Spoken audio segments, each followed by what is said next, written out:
G'day, my name's Tom Ray and this is Very cross. We are from Accessible Homes Australia and we're really happy to be talking to you today. First of all, we'd just like to congratulate Advanced Rehab Centre for putting this conference on.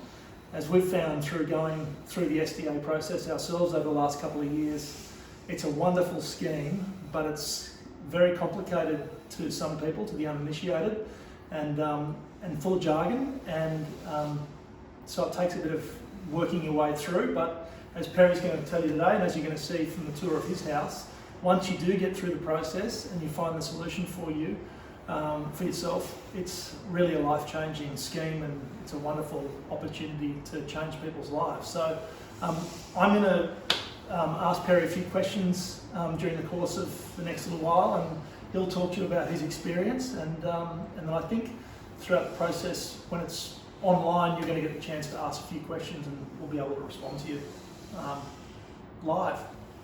So, without further ado, Perry, do you want to tell us a little bit about yourself? So just for everyone, my background is I suffered a spinal cord injury at the age of 19, playing rugby union. I'm now a C2 ventilated quadriplegic, which means I can't move or feel anything below my neck, and obviously rely on 24/7 care supports from my workers to basically do everything for me. I can't actually do anything, so I rely on people to help me do the day-to-day things. So I guess for me, I've always been in a situation where my housing has been supplied by my family ever since my injury. I lived with my mum and dad for a few years, then I transferred and lived at my sister's house for a little while, and then after that lived with my brother, and then my brother's living situation changed, and then I found myself in a place where I had no market. Not too many options. Not too many options to look at. So, I mean, is it fair to say, 25 years since your injury, your care situation for personal care has been pretty much adequately dealt with a long time ago. You've established some professional things for yourselves to do, which we'll talk about in a moment. Perry Cross Spinal Research Foundation, for one, has raised nearly $14 million over the last decade for spinal cord injury and repair research. But the accommodation side of things for your own personal living situation has been that one thing in your life that's been always open to uncertainty. And yeah, I think that's fair to say. Care has always been adequately supplied in terms of I've never had any real difficulty in getting care and supports because of dot complex needs. So having care is just around the clock, and but the housing and accommodation has always been a huge obstacle for me because even when you travel, what it's like when you travel is never find a hotel to stay in. But the whole housing sector in Australia. Your permanent housing. Yeah, permanent housing. There is nothing, there is no setup for that. Until SDA. Until SDA, that's right. So tell me, how did you come across the SDA and what circumstances were you in when you discovered it? Well, it was through my work with the Spinal Research Foundation that I actually discovered or met Greg Barry, and Greg Barry was my specialist supports coordinator through the NDIS process, and Greg helped me put together my specialist support coordination plan and then submit that to the NDIS. And to be honest, it was over about a 2-year period. It wasn't quick, it took a long time. There was a lot of toing and froing with the NDIS about certain things because we're only early into the scheme on the Gold Coast. It's quicker now, Yeah. but can be just as complicated and daunting though from what we've heard. Yeah, so it is important to have really good people, supporting you through that process. Greg was phenomenal for me, and we got to a point where I got SDA approved my plan. So you're registered as an SDA participant? That's right. Yeah. And then you can go and look at the market and see where you want to live. Right. So you get registered as a high physical support category for yourself on your NDIS plan about a year ago, not even a year ago. And then, as you said, while that registration was being considered, you started looking around where you live here on the Gold Coast for what opportunities you have to match yourself to an SDA dwelling. And what did you find? Yeah, not much. There was absolutely no SDA available to actually move into. There was zero. There was some. I think from memory there was some group homes, some legacy stock, which we're in the northern suburbs of. Yeah. But in my postcode, in my area, there was absolutely nothing. Yeah. And I wanted to be close to family. I wanted to be centrally located. Shops, restaurants, bars. Near the beach. Close to my work, my office is in Surface. I wanted to be near that. A few basic things: flat, public transport. The basics. Wasn't asking for much. No. Yeah. No.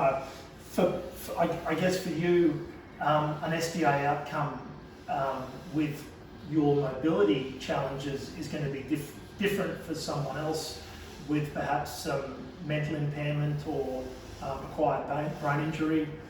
So I guess the great thing about the SDA is that it caters for all sorts of different types of needs, but you had a very specific outcome in mind, as you just outlined. Yeah, and I think you want SDA to meet your needs with accessibility and those sort of hard fixtures and fixtures in the house, but I guess it's also a lifestyle thing that makes living enjoyable, and not just, we don't just want to plonk people into houses and there's your housing outcome. It's got to be about improving people's lifestyle and support needs, their care needs as well. Right. Okay, so you get registered, you look around, you find there's not much available on the Gold Coast, and that's, as you said, because the scheme was pretty new. It only rolled out on the Gold Coast not long before you started going through the registration process. Having not been able to find anything, you went out looking. Yeah. And where did you end up? Well, I went looking, and then, I guess in the meantime, we set up Accessible Homes Australia. There are two other mates that had skills in other areas, a builder and a gentleman in real estate with a real estate background.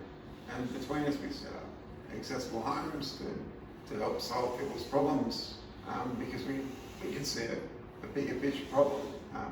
And then we went looking, we started sort of looking in centrally located suburbs of the Gold Coast, and near public transport. Ticked all those boxes you were just talking about before. And we found a place in Broadbeach.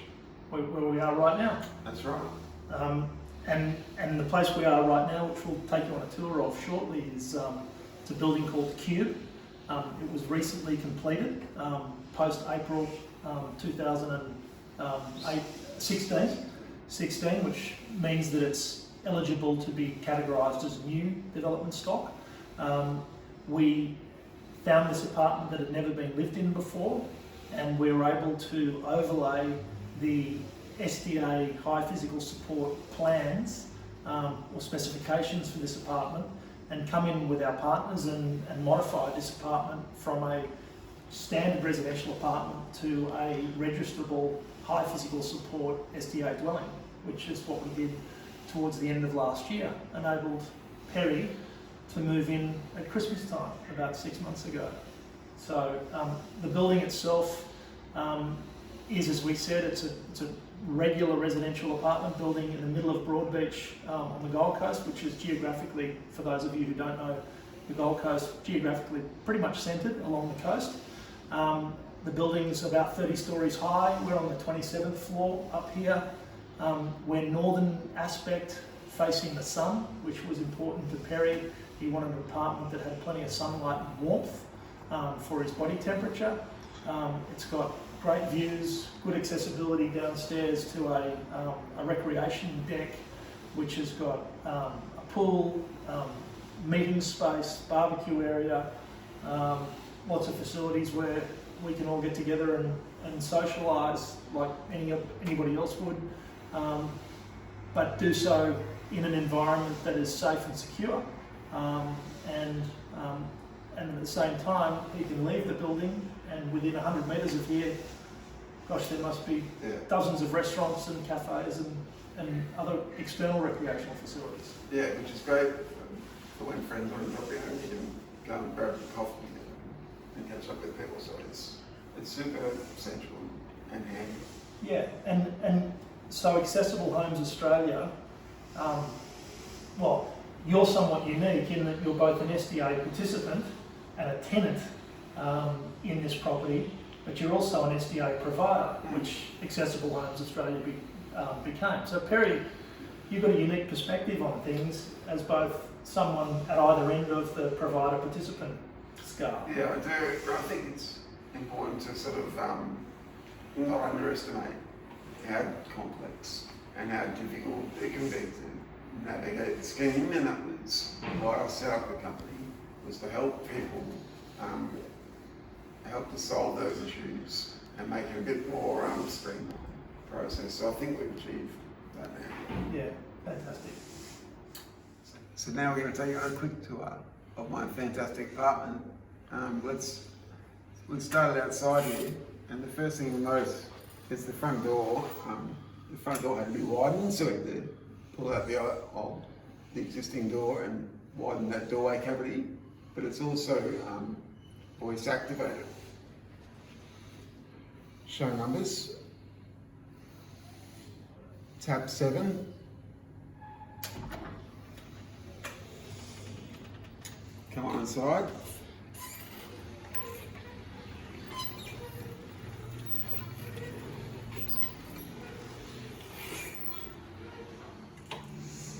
So now we're on the inside of the apartment and we'll show you the internal features. So I'll start by showing you the door, which is not just voice control, but also has touch control.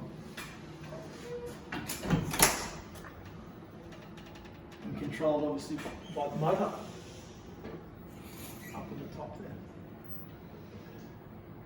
there. Yeah. And then also inside, I guess we started in this area where these doors from, we've had to raise the deck outside so that the threshold from the inside to the balcony is level, so I can drive my wheelchair straight across with no steps. And then if you keep following, we'll point out some other areas of the house which are all accessible. I guess one of the things that's really cool is the voice activation system, which is the Alexa system, which controls the blinds, the air conditioning,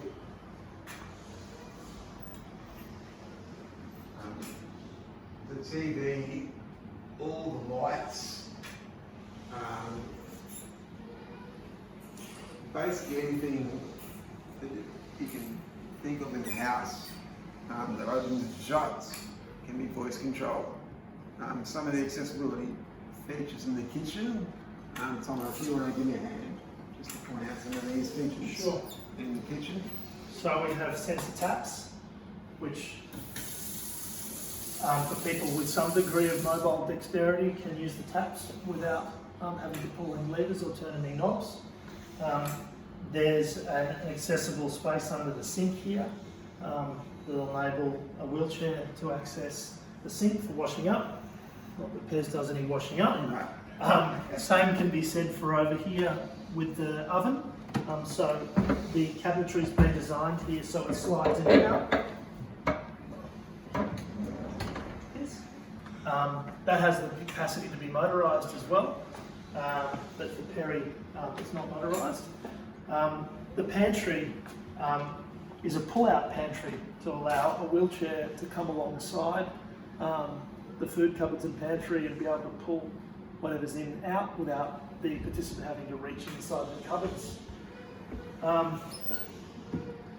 Moving through here, there's a compact laundry with a 2-in-1 washer dryer, which means that you don't have to reach up too high to access the dryer. Everything is down at that level, which is easy for wheelchair accessibility. And then finally, in this room here, there's the comms cupboard, the communication hub and the IT, which brings all the voice activation and home automation together, which is a data rack here full of all of the controls. And at the bottom here is a backup battery in case the building loses power. The apartment can run itself for several hours on those batteries, which is really important for participants who may have life support apparatuses like ventilators, such as Perry. Okay, so Perry's been talking about the home automation, which is accessed through his voice via an app on his phone. There's also everything that is on that app, which runs the apartment, mirrored through this control panel here, which is essentially for his carers. So carers can control the temperature, the lighting, the blinds, the doors, the television, anything that they want to control the environment of the apartment through this panel here. So we also had to widen the hallway in my apartment, so follow us down to my room.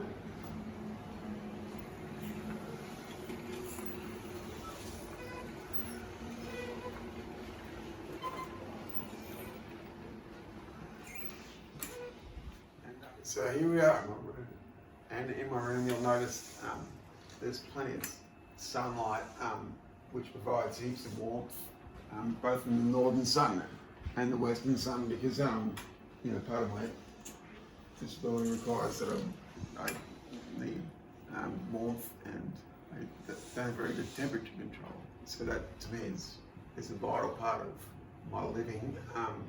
Also in this room you'll notice there's ceiling hoist provision, and there's another Alexa box on the bed head there that'll operate my TV and the blinds, all the lights and aircon in this room as well. And then also in this room you'll notice the floor is level, so the transition between the bathroom and the bedroom is flat to allow the shower chair and wheelchair to move between both spaces. And then part of the provision is, rails on the toilets and that sort of stuff, which obviously I don't use, but it's part of the provisioning. And there's also another door control mechanism in my bedroom as well, so push button to open and control, but also with voice. Follow me back out to the lounge room. I'll show you the rest of the house. So there's a spare guest bedroom on my right, carer's retreat, and also some storage and another bathroom.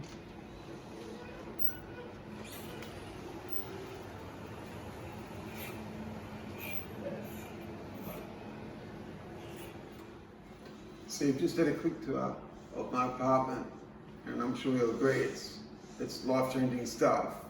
And I want to make that outcome, possible for more and more people. So for Accessible Homes Australia, our next project on the Gold Coast is in Palm Beach, and we are providing 7 high physical support apartments, which will be completed in July 2021,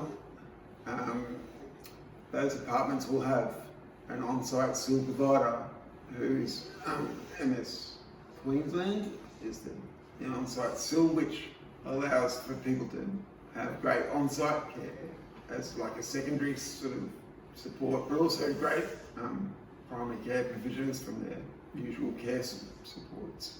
So we're looking forward to that project being the next sort of life-changing project for accessible homes.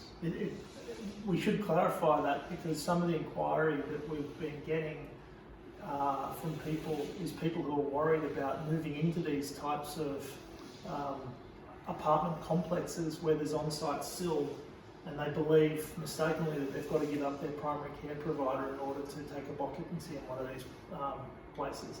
Not true. You can bring your primary care support with you, but there is a secondary care support there provided, as Perry said, on site, and in our case that'll be provided by MS Queensland, who look after all sorts of people, not just people with MS throughout Queensland.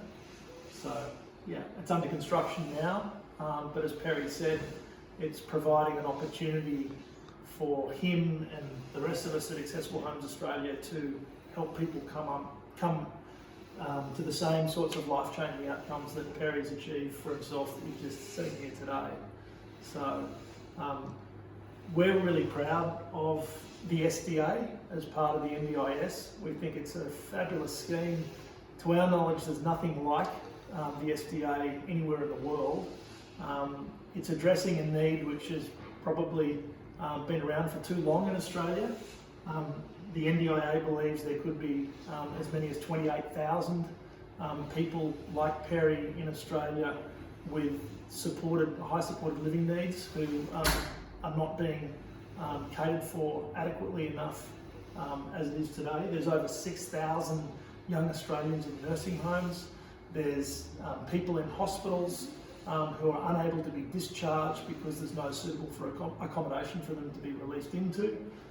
The SDA is designed to cater for all those needs and come up with far better solutions and personalised solutions for people in those situations.